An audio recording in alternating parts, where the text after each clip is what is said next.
Hello and welcome to Inside the Middle East. Yes, the Middle East. It may look like Switzerland, but we're actually in Jordan today, in the Jordanian capital Amman, where people around me are having a good time with the snow. This region has gone through a snowstorm, the likes of which it hasn't seen in years. We're now in the Abdu neighborhood in the Jordanian capital Amman, and not far from here, in a basement, some young men are jamming to a kind of music the Middle East isn't used to hearing. Let's listen in.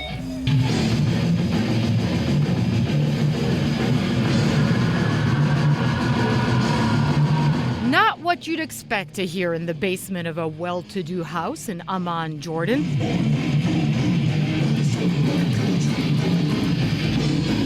The lyrics are, well, the genre is called brutal death metal, so what do you expect? 17 pieces of dismembered flesh, brains on the pillow, blood on the walls. Now my final words to you, I hate you. What does that mean? The lyrics in this song, they're about the relation between the human mind and body, where you exceed the limits of sanity. But you get insane, but I mean insane in a sophisticated way. The band is called Tyrant Throne. The friends started playing together in 2004 with Zahir Syriani on guitar. And later, the youngest member of the band joined, Hana Marzuka, on drums. And they say they're largely misunderstood in the Middle East. There's a misconception about the music, that it's the devil's music.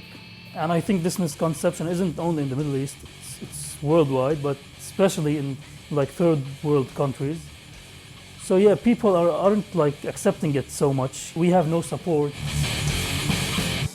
Well, this is an interesting look at the Middle East metal scene. In fact, Nick Robertson traveled to Jeddah, Saudi Arabia, and profiled this Middle Eastern metal band.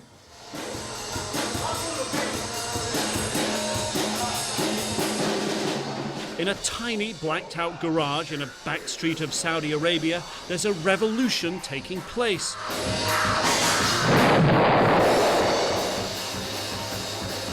Rock and roll, heavy metal rock and roll, is coming of age.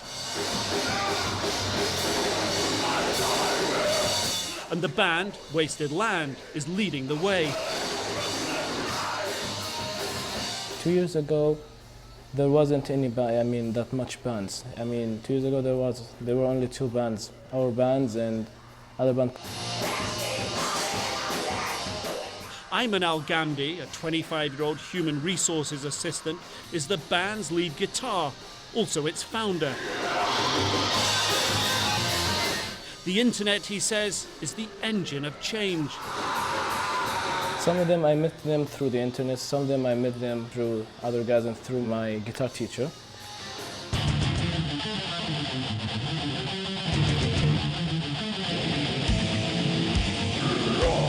It's how I found Al-Ghamdi, through the band's Myspace website. Revolution in this conservative kingdom that prohibits public gigs is underground in every sense. Because of the internet, when we upload our song, we found that a lot of people liked what we did and they liked what we composed.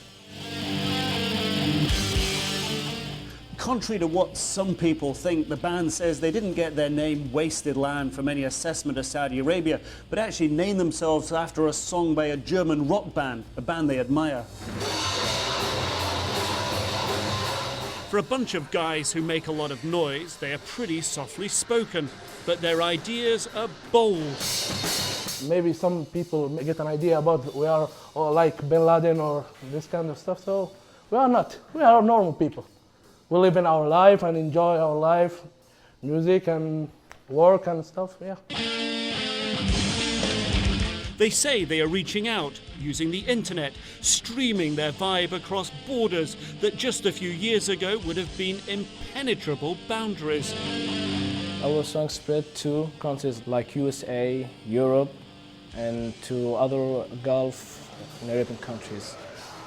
So, and a lot of them ask us to, to come to their countries to play. And that's how they came to the attention of mainstream media.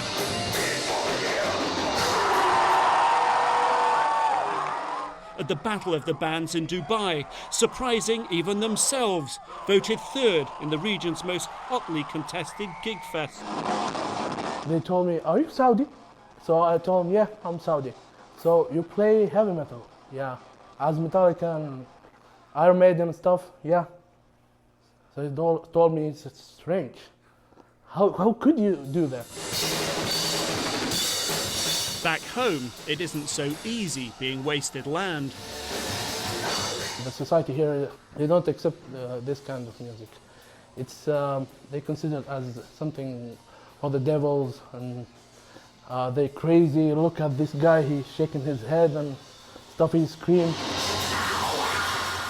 What he screamed for? And there are no venues for bands here. A headache for Wasted Land's manager Hassan Hatrash. That was close. An accomplished musician who's been in a virtual rock and roll wilderness for the past 2 decades. The only entertainment method in Saudi Arabia is like shopping malls or coffee shops. And to young people, that is totally not enough. Gigs like this one by another up-and-coming band are private, even though it's technically illegal for so many people to congregate here. This underground concert for about 500, mostly teenagers. The new generation, the younger generation, basically, they have a lot of enmity, a lot of hate, a lot of anger, repressed feelings, because basically, sadly, here in KSA, we have a huge cultural gap between the older generation and the younger generation. Music was the only way to release that steam. And since they got there, they are releasing it with the tension that they feel that they're. There are now about 30 underground bands with names like Inversion, Sound of Ruby, Final Serenade. For band manager Hatrash, this is only the beginning. Now here we are. Suddenly, as if we woke up from a dream. I was like, whoa, is this Saudi Arabia? Oh, that's good. It's there. We have a lot of music bands emerging now, and a lot more will. Nick Robertson for Inside the Middle East, Jeddah, Saudi Arabia.